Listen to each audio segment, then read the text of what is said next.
Dapat daw may energy. So, good morning ulit. Ayan. Paano yung good morning na ano? Ayan, yung may energy, yung nag-breakfast. Ayan. Alright. So, boker to po sa ating lahat and lalo po sa nasa ating online. Ayan. So, how are you?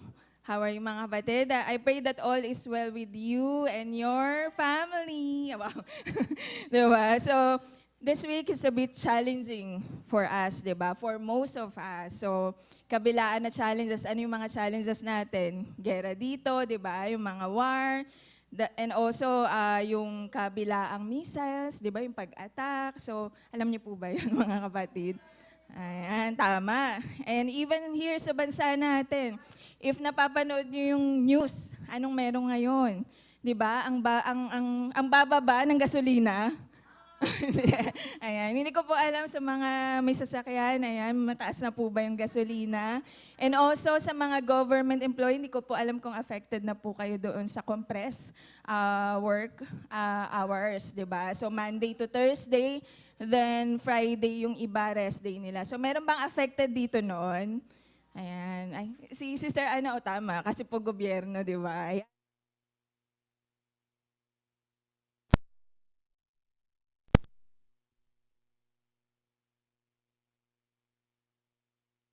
Nauubos din, marami nagpa-panic buying ngayon, di ba? So maraming kabilaan na challenges. So yung iba, nire-require ng work from home. Nababalitaan nyo ba yung tungkol din sa school? Ayan, so sa mga teachers natin dyan, ayan, so let's just continue to pray for our nation, di ba? At syempre, tayo, hindi naman tayo nakatakas doon sa mga challenges. Pero mabuti ang Lord. Amen po. So, as I was talking to God, ang pinapakita ng Lord sa akin nung pinagpipray ko yung bansa natin, yung mga nangyayari sa atin, napansin ko sunod-sunod, napaka-busy ng ating GCs, di ba? So, thank God kasi maraming prayer warriors, maraming nagpipray, amen po ba? Marami din answered prayer, tama po ba? And so, actually, nung time na nagpipray po ko, pinapakita sa akin ng Lord, napaka-busy man, di ba, ng Iran at Israel, sunod-sunod yung pag-atake ng missiles. Pero alam nyo, in spirit, di ba? In spirit, kabilaan din ang missiles through prayers. Di ba po? Yung prayer natin, alam nyo, ito nga po yung, kapag nagpipray tayo, nagdi-declare tayo, ito po yung ating sandata. Di ba? So, ang busy ng mga angels, alam niyo po ba yun? Sobrang busy nila dalhin yung mga prayer request, akyat panaog, di ba? Akala mo, minsan kapag nagpipray tayo, wala lang yun. Di ba? Pero kapatid, hindi. Kaya sabihin mo nga sa katabi mo, don't stop praying. Ayan. So, actually, not just for the peace, but I want to challenge you, let's also pray for the salvation nung mga taga-Iran, mga taga-Israel, and other nation po. Pag-pray natin yung salvation nila, kung meron tayong kakilala na taga doon, meron po ba na kakilala na kamag-anak na nasa Middle East or nasa Israel, kamustahin po natin sila. Kamustahin natin sila, and also it's time to share the good news to them. So pag-pray po natin sila. Amen po ba? Ayan, so with that, allow me to just pray. Ayan, so pwede po ba tayong pumikit lang? Ipikit lang natin ang ating mga mata. Hallelujah, hallelujah. Lord, sa lahat ng panahon, Diyos ka sa amin. Sa lahat ng oras, hindi ka po nagbabago. Lord God, salamat po. Salamat po, Panginoon. And I pray na malamig man ang panahon, Lord God, mag-iinit po ang aming pakiramdam dahil nandito yung presensya mo. Lord God, I pray na ang bawat isa sa amin ay makaranas ng iyong presensya. Na Lord, itong salita mo ang magbibigay ng buhay sa bawat isa sa amin, Panginoon. Lord God, I decree and I speak life to every one of us na nandito ngayon, Lord God. Salamat po. Ikaw po ang magbigay sa amin ng joy, ng peace, O God, sa araw na to. Salamat, Panginoon, at mayroon kaming matututunan na bago sa inyo. Lord God, balutin niyo po ako ng iyong banal na presensya, ng iyong dugo, O God. Ikaw po ang magsalita. Ikaw po ang makita. Ikaw po ang mag-glorify sa lugar na ito. In Jesus' name I pray, Amen and amen. So with that, thank you po, Lord. Ayan. So pwede po ba nating ilabas ang ating mga Bible? Bible po. Ayan. So basahin po natin ng sabay-sabay ang Genesis 16:1 to 13. Ayan. So thumbs up po kayo pag nandun na po kayo. Ayan, para sabay-sabay tayo. Okay na po? Okay, sige. Pwede po ba nating basahin? 1, 2, 3, fire.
Amen. Amen.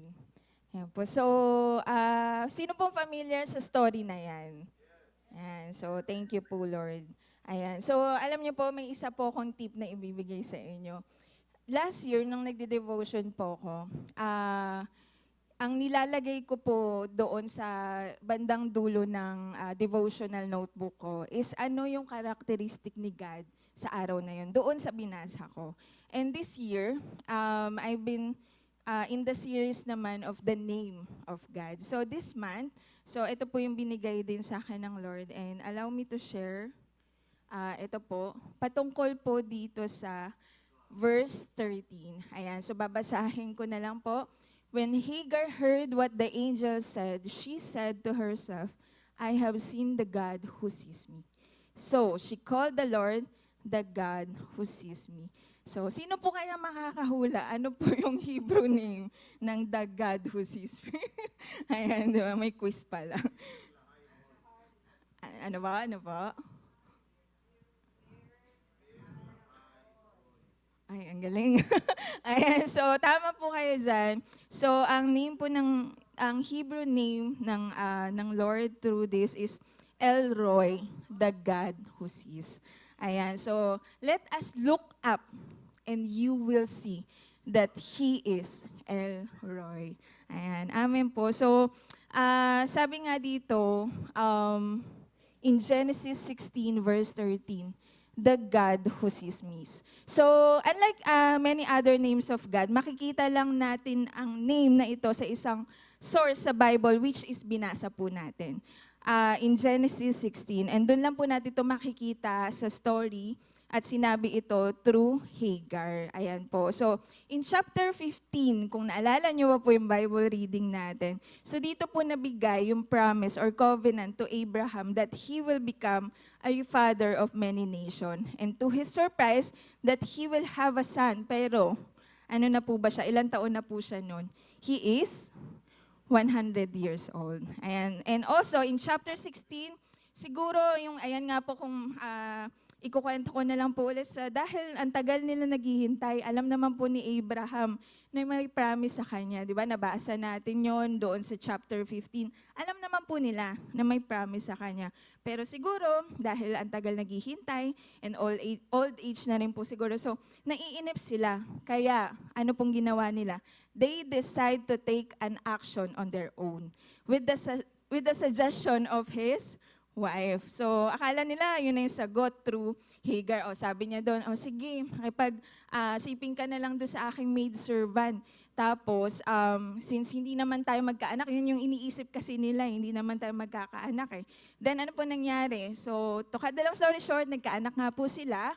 Then, sino po yung anak nila? Si Ishmael. Tama po kayo dyan. And also, through that, syempre, itong si Hagar, sabi po sa ibang translation, she doesn't like Sarai. At syempre, hindi naman papayag si Sarah doon, si Sarai doon, na kaya ang ginawa niya, inabuse niya po si Hagar, then si Hagar po ay lumayas. Yun. So, nung lumayas si Hagar, saan po siya nagpunta?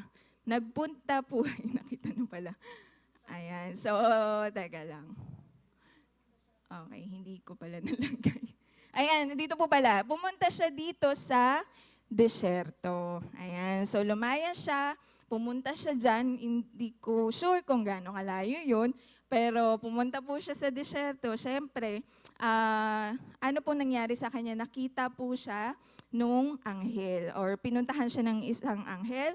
Then dali-dali sinabi sa kanya ng anghel, bumalik ka, dahil ang Diyos ay nagbigay sa kanya ng promise na yung anak niya ay it will also form a great nation. So sinabi niya doon kay Hagar that through her bloodline, she'll have many descendants. Kasi yun po yung pangako kay Abraham, which is yung tatay po niya. So she have the assurance. So ito pong si Hagar, meron naman siyang assurance di ba? That God hears and sees her every time she's in pain. So ang sarap ng ganun, no? Na merong magsasabi sa'yo na, anak, nakikita ko yung nararamdaman mo, nakikita kita. Alam ko yung pinagdadaanan mo, kaya kumalma ka dyan. Diba? So, kaya nga sabi niya sa verse 13 uulitin ko po. When Hagar heard what the angel said, she said to herself, I have seen the God who sees me. So, she called the Lord, the God who sees me. So, of course, there are stories in the Bible about those people na nakita ni God na hindi nakikita o napapansin ng society, di ba? In the New Testament, pinagaling ni Jesus yung leper, pinagaling niya yung blind man, and also demon-possessed, di ba? God chooses to see the unseen.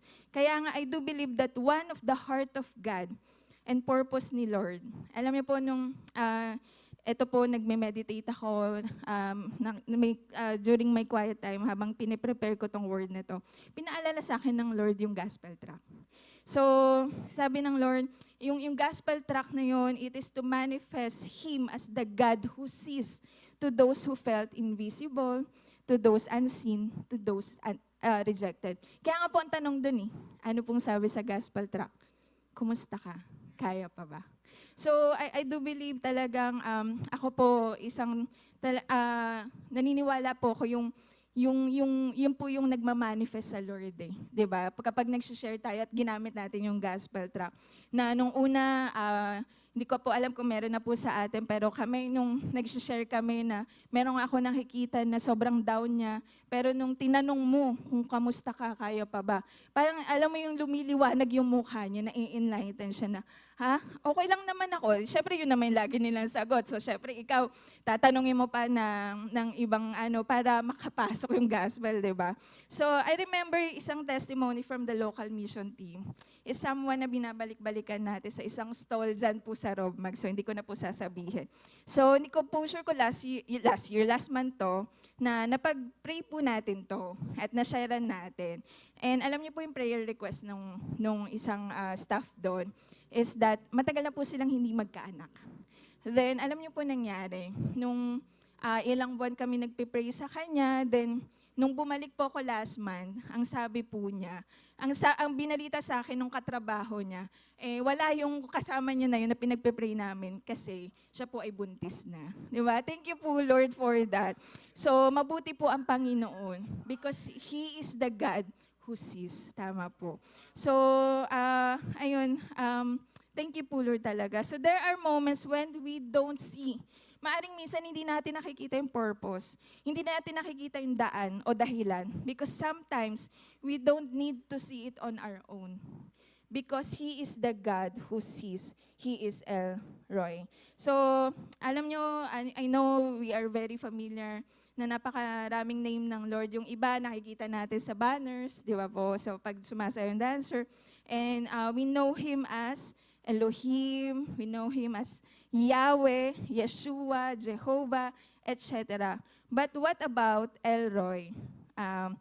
Hindi natin ito makikita masyado sa worship song or anything, and yet, when we feel, minsan parang feeling natin vulnerable tayo, invisible sometimes, di ba? We can find hope and power in the name of God, El Roy. Ayan. So, sometimes when our vision gets dark, kapatid, sino yung light? Si Jesus. He is the light. He sees you. He sees your situation. He sees Hagar. He saw Hagar was in pain, kaya nagpadala siya ng anghel to bring the promise, to bring the message, to encourage this. So, ngayon po, ano ang ibig sabihin ng El Roy? So, we notice that marami ang names for God, and it includes El, which is God, and Roy, it means shepherd, or seeing, looking, or gazing. That's why, doon po nakuha ito po yung meaning ng Hebrew name of God na El Roy. So, the God who sees me. So, but Roy, it brings another attribute to God. So, ayan. So, I don't know about you, or maybe not you, maybe someone na kakilala nyo, maybe may lumalapit sa inyo that he or she felt like para bang invisible siya or nakakalimutan siya ng iba. You know what? We can share this to him or her or to you, diba? That we have the assurance and remember that God sees you. Ngayon, nakatingin sa atin ng Lord. He knows us, He knows our every thought. Alam niya iniisip mo ngayon, di ba? Alam niya nararamdaman niya ngayon. Alam niya yung dahilan ba't ka nandito ngayon, di ba po? So, ang Panginoon natin, He sees us, di ba? I don't know about you, if meron man dito feeling mo yung iba, para bang, bakit yung iba lang sinasagot yung prayer? Bakit yung sa'yo ang tagal-tagal? So, maaring yun yung naiisip natin, or I do believe na or minsan, hirap ka na sa sitwasyon mo. Kapatid, call on the name El Roy, the God who sees you. It's an assurance and insurance that God sees you. Diba? He witnessed our struggles and comes alongside us. Hindi lang siya nakatingin. You know what? Ang assurance natin doon, ang comfort sa atin doon is that God is with us. Kasama natin siya. Nasa puso nga natin siya, di ba? So, He is living in us, with us, and through us. Amen. So, kasama mo siya. Punta nga po tayo sa Matthew 6:26. Ayan po. So, I know yung iba sa atin, maybe familiar na tayo dito sa verse na to. Pero pwede ba nating sabay-sabay lang basahin? 1, 2, 3, fire.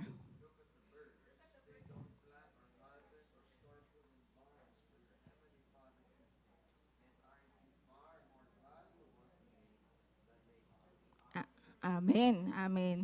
So sabi po dyan, look at the birds of the air. They neither sow nor reap, nor gather into barns, and yet your heavenly Father feeds them. What more ikaw? What more tayo? 'Di ba? Mas mahalaga tayo doon. Amen po ba? So let us position ourselves as a child of God. Yun yung anak ng Lord, ang anak ng Lord, 'di ba po? So sabi dito, Elroy signifies God's profound awareness and presence in our lives. It reminds us that we are never alone. He sees our struggles and even our triumphs. So we are victorious in Jesus' name, di ba? So Elroy is the God who numbers the hairs of our heads, di ba? Ikaw ba, bilang mo yung puting buhok mo? Puting buhok talaga. Aray ko kasi meron na po akong puting buhok. So, ako po binibilang ko eh. Di ba? Ayan. So, alam ng Lord kung ilan ang bilang ng buhok mo. Ayan. Wag ng white hair. Kasi baka yung iba nagpakulay na sa atin. Ayan. Alam niya, kapatid, alam ng Lord yung bilang ng luha mo. Every night, every day, every minute, every second, alam ng Lord yan. Alam niya ang bawat detalye ng sitwasyon mo. Diba? So when we pray to Elroy, we are praying to God who knows everything about us. Even nga yung sino pong mga attentive parent dito, ayan, yung mga attentive parents, sinasabi nga po, pag sinabi mong attentive parent, hindi po ba kayo natutulog 24 hours? Di ba somehow natutulog naman po tayo? Dapat po matulog tayo mga kapatid. Ayan, so hindi naman pwede, maaga na matulog, tama yan, Pastor. Ayan, so hindi naman pwedeng 24 hours bantayan yung anak. Pero except ang baby po ba? Hindi ko alam eh. So, ayan. But matutulog din. May kapalitan naman, tama po ba? Or sabayan mo matulog yung baby. Ayun. So, but our Elroy never closes his eyes to us. Diba? He never misses a detail of what is happening. He sees everything. We just need to embrace our position in His kingdom. So, basahin po natin yung Psalm 139 verse 16, dito na lang po sa screen. 1, 2, 3, fire.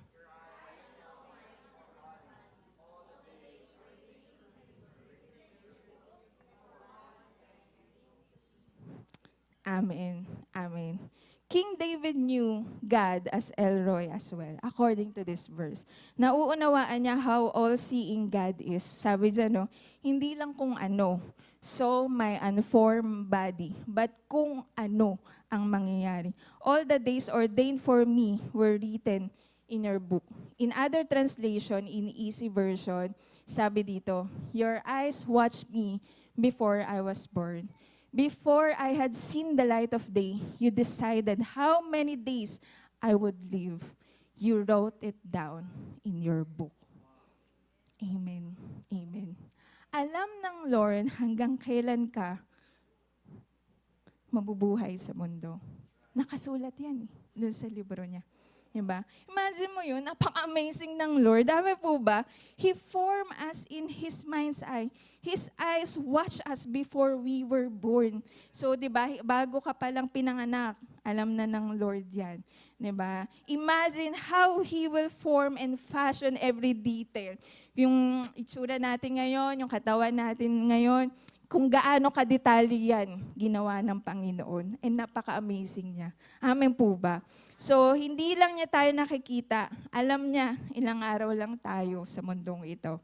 So, allow me to share lang po yung goodness ng Lord. Despite challenging times. So, alam niyo po ito na ito po ay aking life verse. Ayan. So, sabi po dito, basahin nga po natin ito sabay-sabay. 1, 2, 3, fire.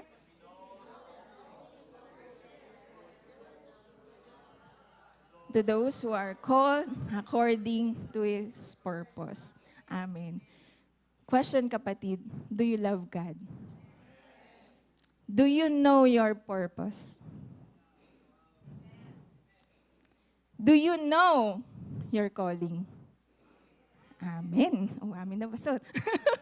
Ayan. So, minsan, when I face challenges, ang isa sa nasusubok sa akin, yung question na binigay ko sa inyo. May love sa Lord, sasabihin ko sa sarili ko, nothing can separate me from the love of God. Romans 8 po yun, di ba? Nothing should separate me from the love of God. So yun po yung dinideclare ko, yun yung nire-remind ko sa sarili ko kapag sometimes I felt like, alam niyo yun, nawawala yung fire, di ba? So sasabi ko sa sarili ko, nothing should separate me from the love of God. Then babalik ako sa purpose ko. Di ba? Pero ang galing lang ng Lord kasi lagi niya akong ibabalik doon sa love niya and purpose niya for me. So, mga kapatid, salamat po sa nanalangin kay Daddy. So, he is now discharged na po. Thank God. Thank you po, Lord. Nakauwi na po siya kagabi. Ayan. So, last week, 2 beses nangyari sa akin na hindi lang po dito, dapat even sa office, dapat mag-share po ako ng gospel. And ang nangyari, or ng word, pero nagkakaroon po lagi nung emergency. Nung una, bother talaga kami. Kasi ilang beses, urong-sulong if dadalhin ba sa ospital or not. Kasi ayaw niya din po eh. Di ba? Then when I found out na hindi nawawala yung pain ng daddy ko, talagang nagpe-pray ako, sabi ko, ay nakakausap ko nga po sila, si Pastor Zoa, nagpapapray na rin ako na, sabi ko, magpa-second opinion na tayo kasi parang, parang hindi nawawala yung pain. Then, I'm praying for them. Sabi ko, punta na tayo ng ospital, nung linggo po yun, ganyan. Pero hindi pa rin pumunta kasi sabi naman ni Daddy, hindi, okay lang ako. So, urong-sulong po talaga kami. Then, nung Monday, syempre may pasok na po ako. What happened was, so talagang emergency na, kasi hindi na po talaga nawawala yung pain. And you know what, nakatira po kasi kami sila po, nakatira sa 3rd floor. Eh, yung daddy ko po hindi makalakad. So, what happened was, sabi ng mama ko sa akin, paano kami bababa? Nasa 3rd floor. Tapos alam niyo pa po anong nangyari? So, syempre po may elevator naman. Tama po? So, ang nangyari po ay, nasira ang elevator. So, yung time na yun, okay, sabi ko, nagpe-pray ako sa Lord, ganyan. Then, nandun po yung kapatid ko. So, yung 2 kapatid, hindi na sila pumasok. So, Monday po yun nangyari. Then, nung time na, iniisip nila paano siya ibababa from 3rd floor to lower ground. Ayan. Pero alam nyo, ang buti po ng Lord kasi binigyan niya talaga ng strength si Daddy. Kasi pinilit niya daw na talagang right po kasi yung inopera po sa kanya. So pinilit niya talaga na kayanin, bumaba, naghagdan po sila. So praise God. Sabi ko, nagulat na lang ako. Okay, nandito na sila sa ospital. Ayan, so talagang pinilit niya kahit sobrang in pain siya. Ayan, so and also, nangyari po so nauna po yung mami ko, si mama doon sa ospital para hindi na siya emergency. So nag-clinic sila, nag-wait sila sa clinic. Tapos si mama, nung dumating po ako, alam niyo po, nung dumating ako ng Monday night, kasi may pasok pa po ako, pero hindi ko alam, ang weird lang. Sabi ko, ba't ang saya mo pa, ma? Sabi ko, ba't ang saya mo, ma? Operahan na kasi daddy, balita niya sa akin.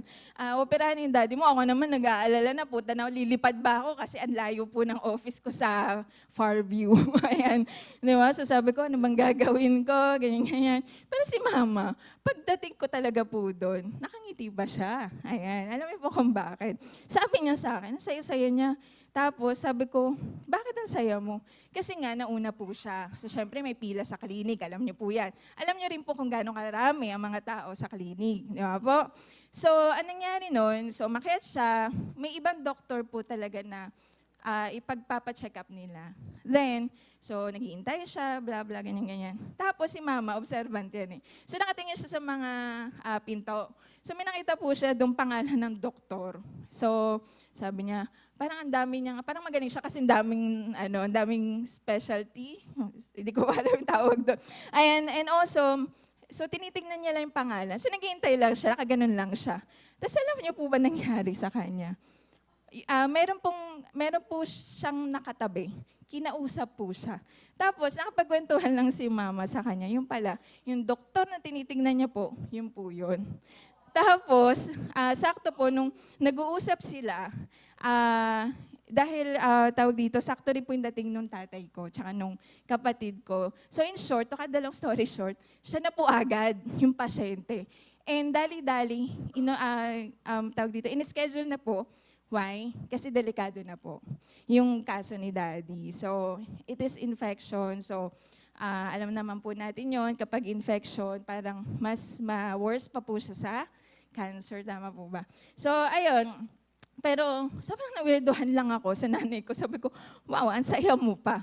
Pero alam mo po, sabi ko po sa kanya, it is favor from the Lord. Sabi ko, favor ng Lord yon. Alam niyo po ba, sige po, palakpakan po natin ang Lord. Ayan, so sabi ko po, ay mama, ang dami po nananalangin sa inyo. Ang dami pong, sa atin pa lang, sa inyo, no? Sa atin, madami nananalangin sa atin. Marami tayong backup. Ayan.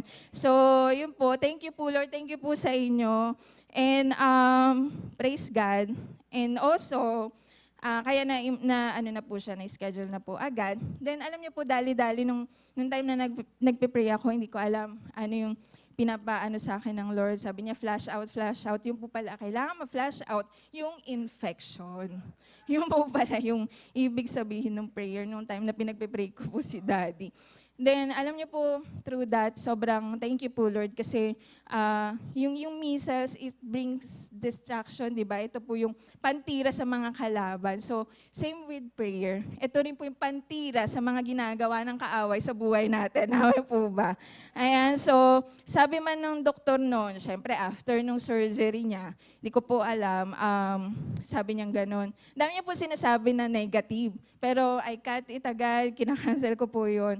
In Jesus' name. Mabuti ang Lord, nakauwi na po si Daddy, and He is recovering na po now. Thank you po, Lord.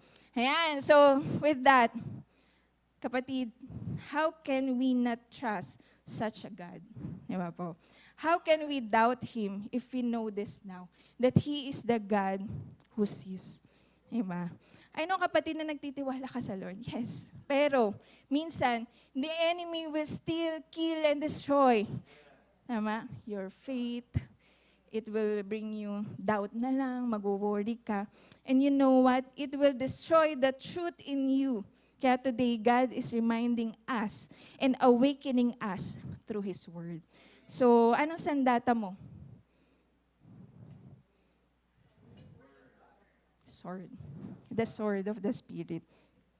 So, it's okay to admit na, recently nabubulag na ako ng sitwasyon ko na ganito, ganyan. Pero thank you po, Lord, for reminding me today na you saw me, you know me, and you love me.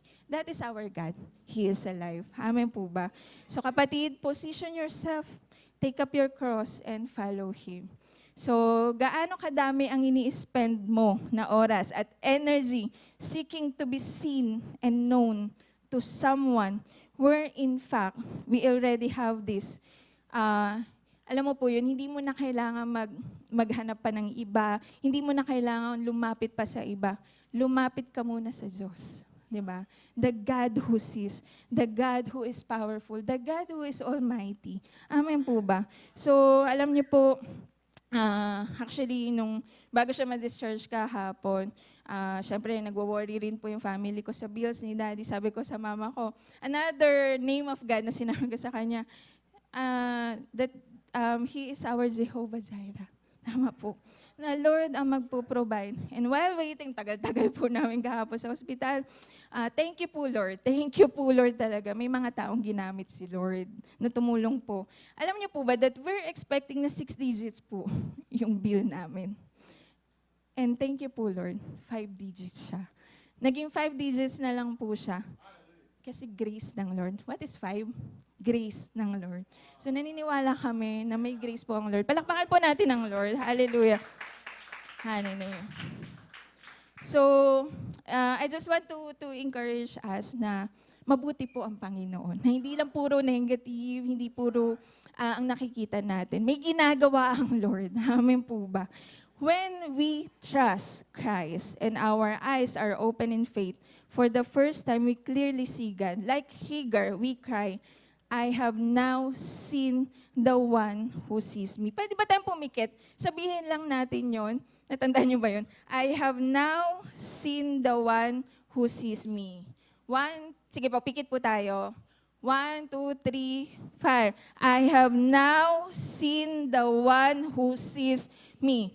Thank you po, Lord. Hallelujah. Maniwala tayo doon, kapatid. Nakikita ng Lord yung sitwasyon mo. So knowing this truth, there are more reasons to praise God as our Elroy. Amen po ba? Madaling isipin na baka nakalimutan na ako ni God o baka hindi niya na tayo nakikita. Pero kung bubuksan po natin ang ating mata, sa lahat ng blessings natin, makikita natin yung fingerprints ng Lord araw-araw. Amen po ba? So let's pray, Lord, do it again. Kung may ginawa ang Lord sa inyo noon, then parang nauulit siya ngayon. Sabihin mo sa Lord, Lord, do it again. Yung blessing, do it again, yung answered prayer, diba? This time, mas more faith na ang ipapakita natin sa Lord. Diba? So in times that our faith was shaken, let's go back to the faithfulness of God. Let's manifest faith, sabi nga ni Pastor, diba? He doesn't abandon us. In the midst of storm, it seems that God has fallen asleep. Nung lulubog na yung barko, diba? As we see in Mark, ayan. Punta po tayo sa Mark 4:35 to 41. Ayan. So, pwede po ba nating basahin yon? Mark 4:35 to 41.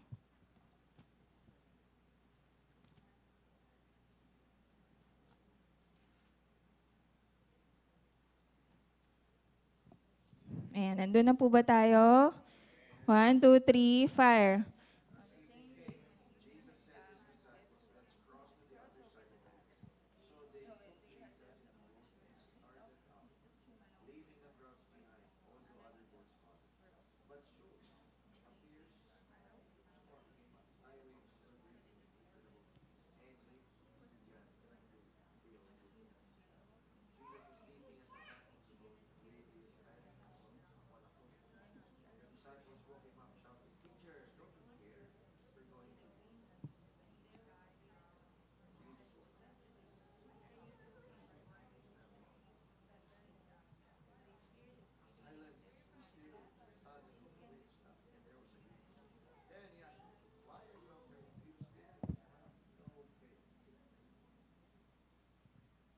Amen, amen. Ayan, so ano po yung, ito yung time, di ba, na nasa barko po si Jesus at ang kanyang mga disipulo. Then meron pong storm. Tapos, sabi nila kay Jesus, si Jesus nakita nilang natutulog. Sabi nila, Jesus, di ba, gumising ka dyan. Hindi, in-exage na yun yung kwento. Ayan, so, kunyari na lang ganun. Di ba? Pero, ano ang sinabi ni Jesus? Bakit nyo ako ini-istorbo? Hindi, ganun ba pagkasabi ni Jesus? Hindi po. Sabi niya po, He rebuked the wind and said to the sea, Peace, be still. And the wind ceased and there was a great calm. Diba? So sa other translation, sabi ni Jesus, be quiet. Diba? And it stopped. Kapatid, get back to our position. You are a child of God. You have the authority. Declare the word and not the worry. Ayan. So, Hagar learned a precious lesson and a beautiful truth that day, nung time na nag-rest po siya doon sa desierto. Diba? Kalahin mo, nung time na yon may purpose ang Lord kung bakit siya umalis, lumayas, pumunta siya doon. Diba? So, para makapag-rest din siya, makita rin niya yung purpose na meron siya. So, God was watching over her and had plans to bless her. Hindi ko alam, ayan. So, God was watching over her and had plans to bless her. When she was feeling the most dejected, rejected, or invisible na parang hindi po siya mahal, Elroy came to her. He had seen her mistreatment by Sarai, but also nakita din ng Lord yung kanyang pride and arrogance. So, through that, na-correct din po siya ng Panginoon, naayos din ang puso niya, diba? So when God sees you, He sees Jesus who died for your sin, for our sin. When He sees us, His eyes are full of hope and love, knowing His plans for you and me are perfect. The love of God will guide us through our trials. Tama po ba? Just as He did for Hagar, He sees you in the hard places. So kapag tayo may trouble seeing our true worth, our value in God, pray for Him to open our eyes. Diba? Na alisin ng Lord yung nagiging sagabal para hindi natin makita yon. He will show you His love and purpose and your bright future. So, minsan hindi nagiging malinaw yung paningin natin, maaring dahil po tayo ay may nagawang kasalanan sa Lord, pero or may pagkukulang tayo sa Kanya. Pero sinabi nga po doon, di ba, inilarawan ni Pablo na ang nakikita natin dito sa mundo ay sinabi po sa 1 Corinthians 13:12. Sige nga po, basahin na lang natin. 1 Corinthians chapter 13, verse 12.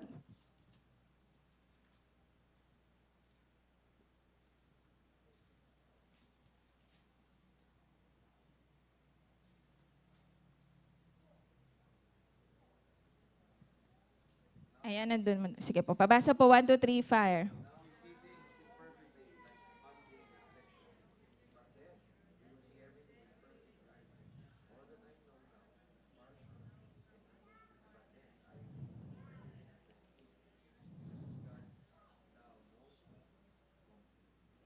Amen.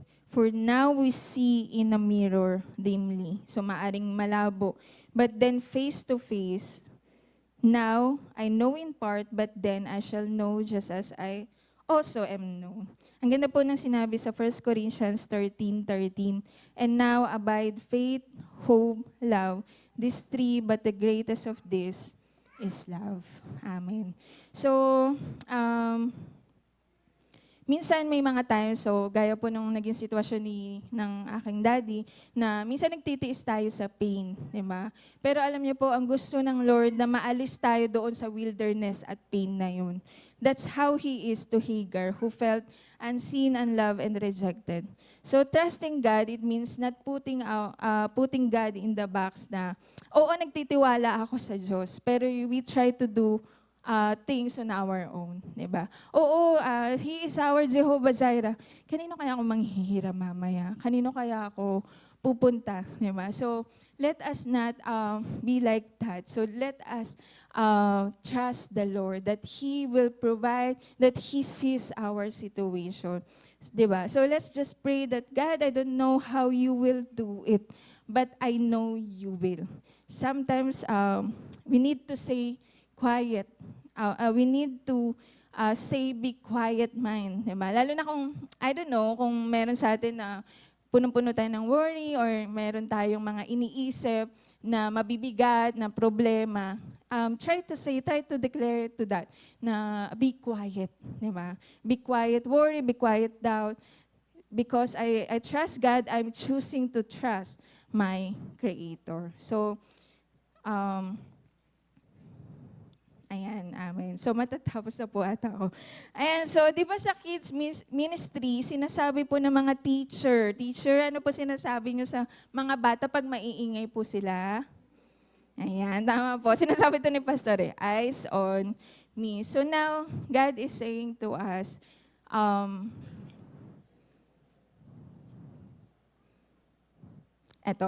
let us look up, eyes on Jesus. Because He sees you. So ito po ang sinasabi sa atin ng Lord. Nung time na connection ng disciples si Jesus for speaking doon sa Samaritan woman sa well, sabi niya sa kanila, open your eyes para makita nyo para makita nyo na nasa harap na ninyo yung harvest. It's Mission Month today. It's Mission Month, di ba? Kapatid, baka merong pinapashare ng Lord sa atin o baka merong hindi man ngayon or nakaraan, pero baka may ipapasyaran ang Lord sa atin. Let us be discerning. Let us open our eyes and heart na sumunod sa Lord. Diba? So, to share Him, and let's not travel through life and see others through our own lens and vision. God wants us to keep our eyes open. See others how He sees them. Engage with them. Start conversations with them and see their needs. See what we can pray to them. So, example po, meron akong office mate recently. Hindi ko siya ganun ka-close, pero nagtanong po siya. Nawiwirdoan din po ako sa kanya kasi every time lalapit siya sa akin, sabi niya, Casey, ano ba nauna? Yung arko o yung di ba, si Noah o si ano. Sabi ko, alam mo, tinanong mo na yan ang nakaraan. Yan ang naman pa rin tanong mo sa akin. Sabi ko sa kanya, alam ko na, share ko na ito sa inyo ata. Pero alam niyo, sinabi ko sa kanya, alam mo, kailan ka pwede? Sabi ko sa kanya, mag-Bible study tayo. Para yung tanong mo, masagot ko talaga ng maayos. Sabi niya, hindi, nakikinig naman ako ng audio Bible. Hindi nga, tuturuan nga. Ito, mag-aral tayo pareho. Sabi niya, hindi, mas magaling ka na sa akin, mag-aral nga tayo pareho. Yung sabi ko sa kanya. So may mga opportunity na binibigay sa atin ng Lord na gano'n. So let us always be discerning. And grab it. Wag nating hayaan na ma-miss natin yung mga ganong bagay. So this is the encouragement of our Lord today sa atin. In Psalm 94 verse 19, "And when I was burdened with worries, you comforted me and made me feel secure." Amen. Thank you po, Lord. Thank you po, Lord. Hallelujah. Sige po, Pastor. That's wonderful. Wow. Hallelujah. Brother Lutz, can you just join? Hallelujah. I love the message. I love the word.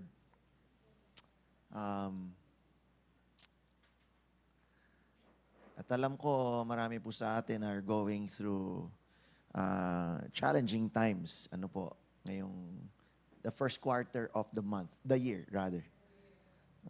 Marami po sa atin ay dumadaan dyan. May pinagdaraanan rather. And I was reflecting on the word, Genesis 14, 13. 16:13. Genesis 16:13. Sabi doon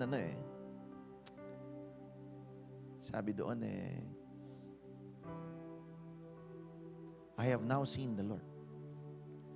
Sa ibang translation, have I seen the Lord? Sa marami pong pagkakataon,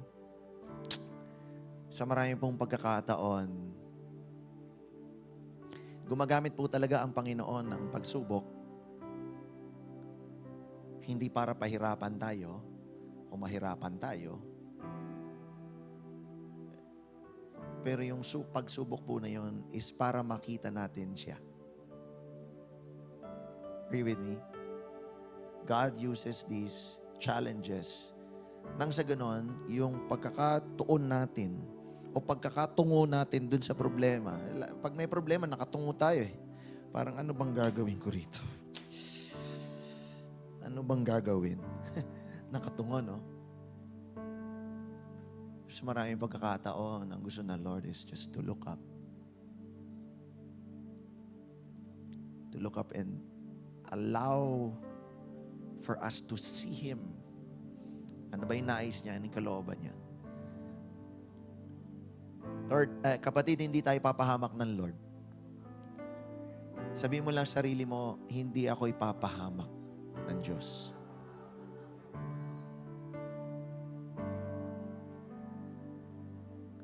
So right now, can I just ask everybody to bow their heads and just close your eyes and let the word minister sa iyo. Masarap na putahe yung naihain sa atin ngayong umaga, kapatid.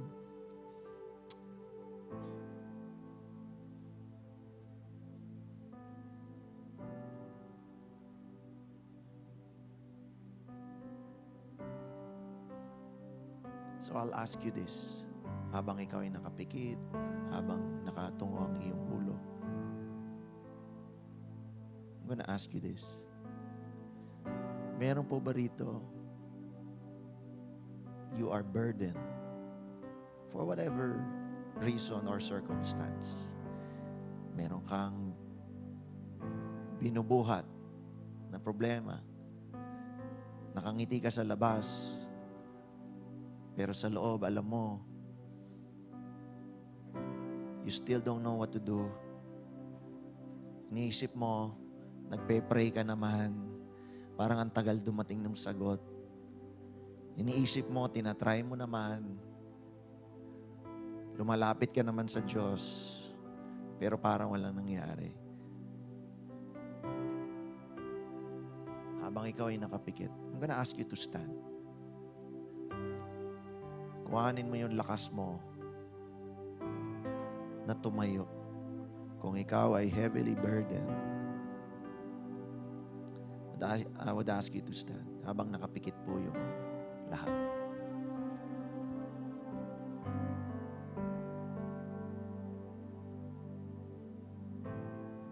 I'm gonna ask you to stand. The invitation is open. Bigyan ko po kayo ng 10 seconds kung ikaw yun. I'm gonna ask you to stand.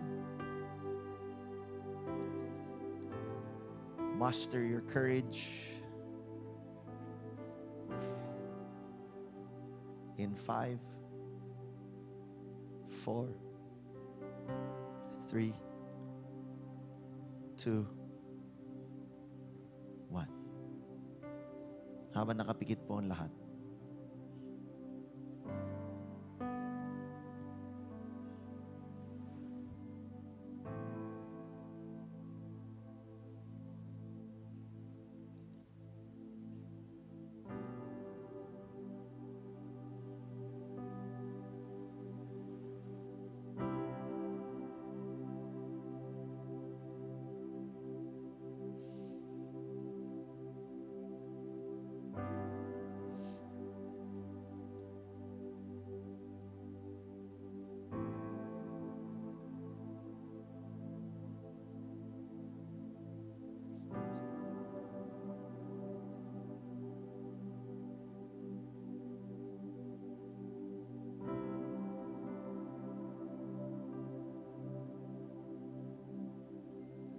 Kapatid, what you are going through will not be the end of you. What you're going through will not be the thing that will define you. What you're going through is an opportunity for you to see the living God, to know Him a little differently than how you knew Him before or yesterday. It is an opportunity kung pagbibigyan mo siya. It is an opportunity for Him not just to comfort you or embrace you, but it is an opportunity for you to remain secured. That God sees you when nobody else sees you. That God knows you like no one else knows you. Pero ito yung tanong.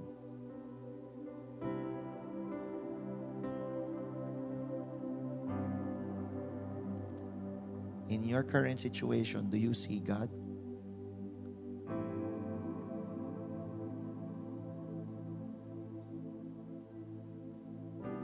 Sabi ni Pablo, fix your eyes on Jesus. Don't fix your eyes on the problem. Don't fix your eyes on the challenge. Don't fix your eyes doon sa wala. Don't fix your eyes doon sa kawalan ng solusyon. But rather fix your eyes on Jesus. Dahil ikaw na lamang din ay nakumuha ng lakas para tumayo. I want you to look up. Oh, don't look down. Look up. Dear brother, sister, I want to take this opportunity to be praying for you. Lord, Heavenly Father, Panginoon, thank you for you see us. Sa pagkakataon po na to, I pray na makita po namin kayo. Ano po ba ginagawa ninyo? Ano po ba gusto niyo sabihin? Ano po ba, Lord God, yung gusto ninyong gawin po namin? I pray, Lord God, yung response mo will be very clear. Will be very clear. At pag nakita po namin, Lord God, I pray, we will follow. We will just follow. We will just obey. We will just follow your leading.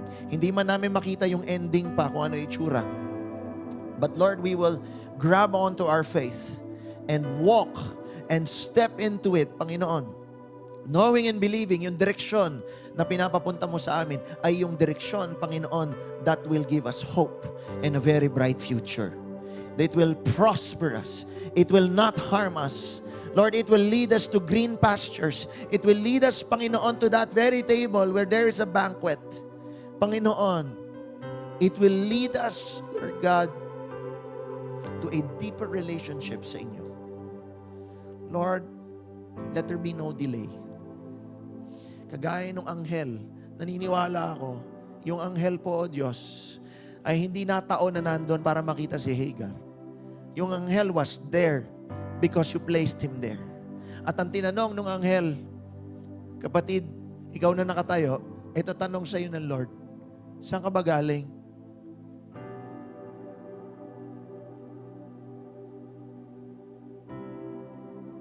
Saan ka galing?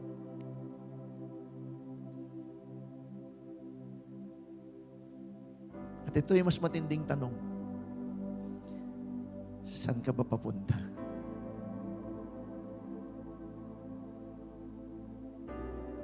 Saan ka papunta?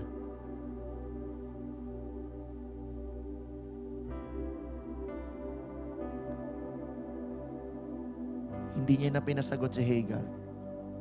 Ang sabi niya na lang, balik ka na. Balik ka na. Bumalik ka kung saan ka una nang galing sa presensya ng Diyos. Doon ka bumalik. Nandun ang solusyon.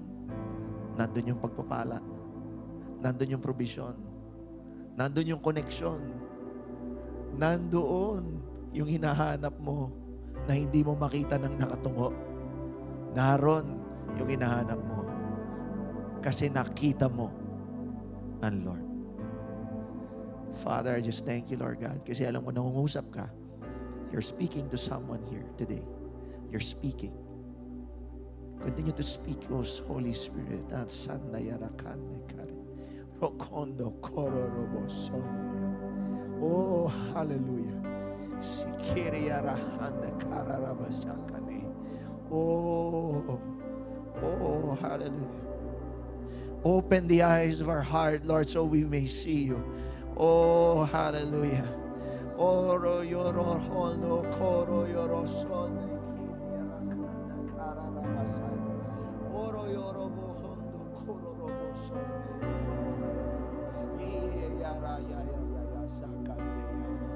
Oh, hallelujah. Father, you said, Lord, dali namin sa iyo yung aming burden. For those who are heavily laden and burdened, bring it to God. Go back to where you came from. For where you're going is already settled. The highways have already been paved for you. All you need to do is go back. Stop doing it on your own. Stop thinking that you can solve every problem that you have. There are just some things that we need to go back to God for. Sabi niya, ask, and it will be given. Seek, and you will find. Knock, and the door will always be open for you. Kung mag-minister to sa'yo, kung mag-minister to sa'yo, beloved,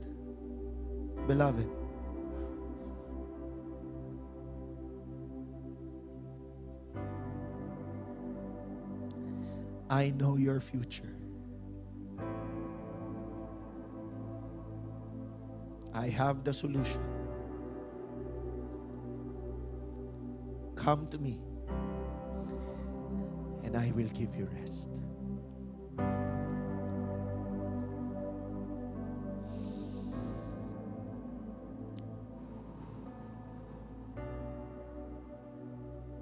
Lord, just release your shalom.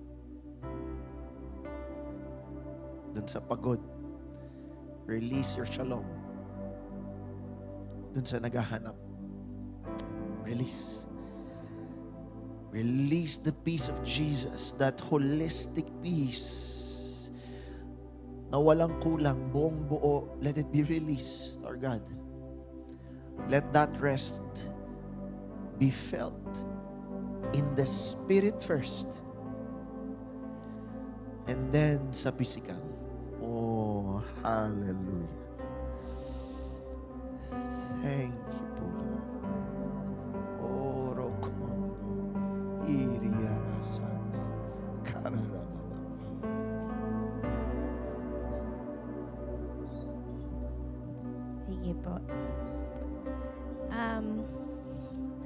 ang ganda din po nung sinishare ni Sister Casey sa Mark 4:39.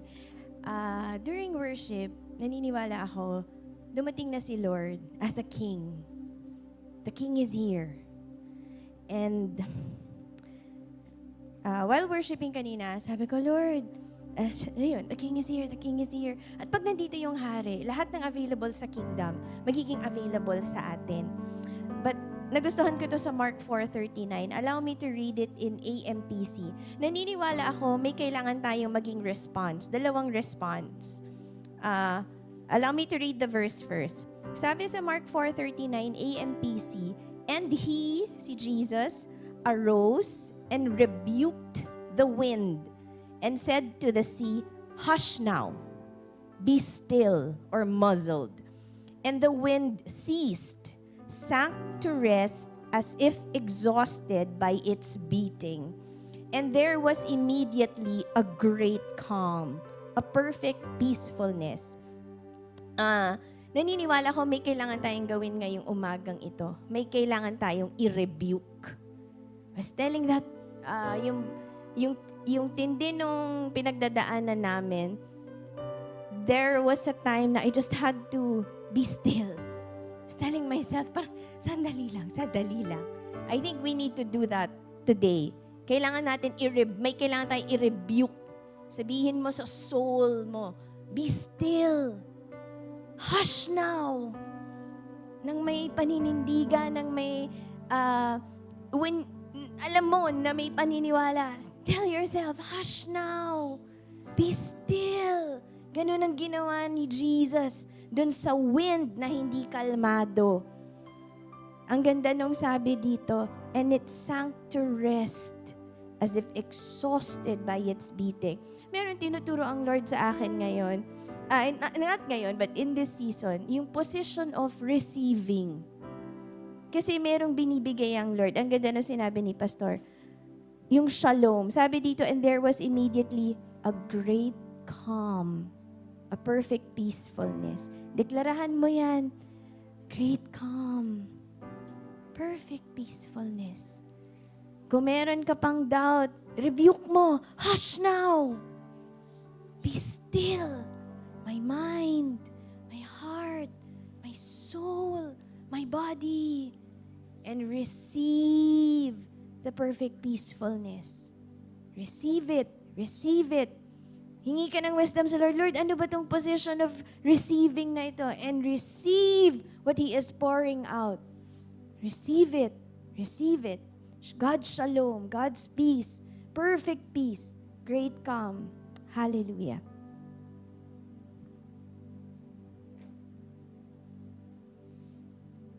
Can I ask everybody to rise? Kapatid. Beautiful word. Gusto ko lang pakita sa ito. Sabi diyan, and he rose. Dito sa aking Bible, when Jesus woke up. Wake up. Wake up. Church, wake up. Kailangan ka magising. Hindi doon sa realidad na may problema ka. Pero kailangan mo magising na mayroong Diyos na may solusyon sa problema mo. Sabi diyan, He rebuked the wind. If this will minister to you, ito impression ng Lord sa akin dito sa wind. Hindi talaga yan yung problema mo. Yan yung alalahanin mo. Nag-aalala ka. You're just worried. Kaya sabi ni Jesus, don't worry. Yung wind ay pag-aalala. Alam mo kung ano yung problema? Yung sea. Kaya yung sea, yung kanyang kinausap. Doon sa alalahanin mo, nire-rebuke. Yung problema, yun yung uutusan mo. Shut up. Utang, shut up. Bayad ka na. Sakit, shut up. Bayad ka na. The sea is the root. The wind are just worries. Nag-aalala lang, naku, paano na yung anak ko? Pag ako'y nagkasakit, naku, paano kaya yung... Pag nawala ako, paano na sila? Wind. You just rebuke it. But the sea, yun yung inuutusan. So I don't know what your wind is today. But whatever the sea is,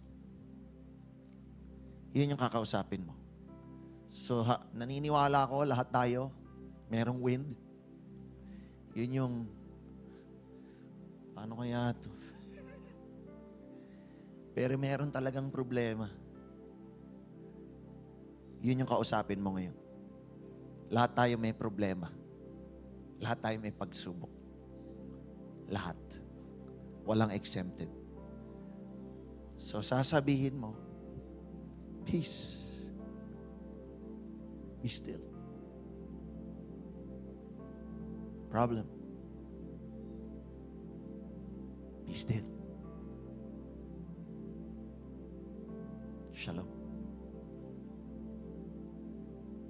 So I'll give you a bit of time.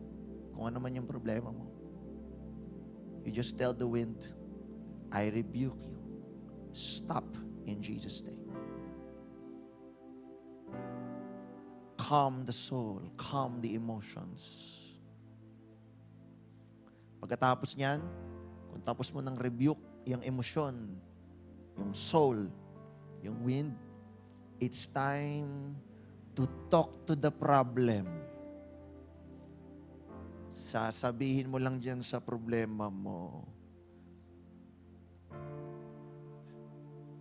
silence. Shut up. Be still. Shalom. Ikaw makakagawa niyan. Ikaw yung may problema.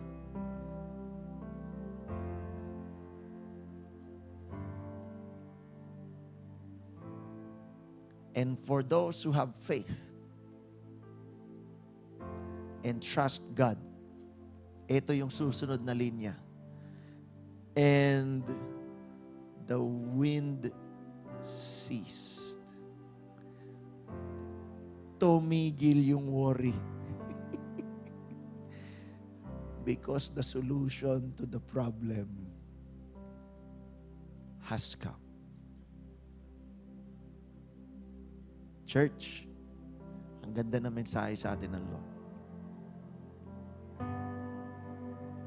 Be still and know that God sees you. He sees me. Amen? Shall we lift our hands? Heavenly Father, we just thank you for you are the God who sees me, sees my burden.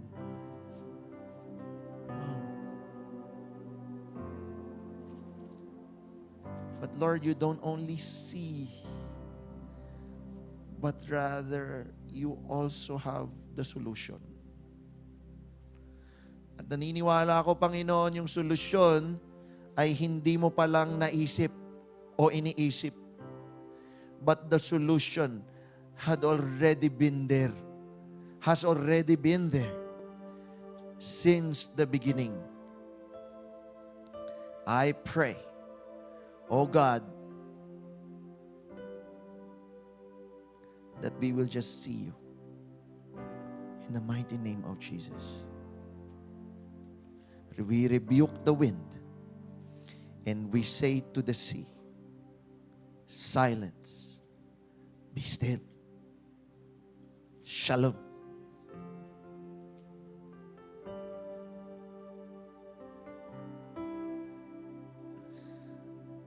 And once more, Lord God, I declare this in Psalm 94, verse 19. If we can show that once more. Sabi sa aking translation, when doubts filled my mind, the worries, your comfort gave me renewed hope and cheer. But I love the verse na binigay ni Casey, yung kanyang translation. Pakilabas lang ulit yun, March, yung slide kanina. And when I was burdened with worries, you comforted me and made me feel secure. Thank you po, Lord. Thank you po, Lord. Thank you po, Lord.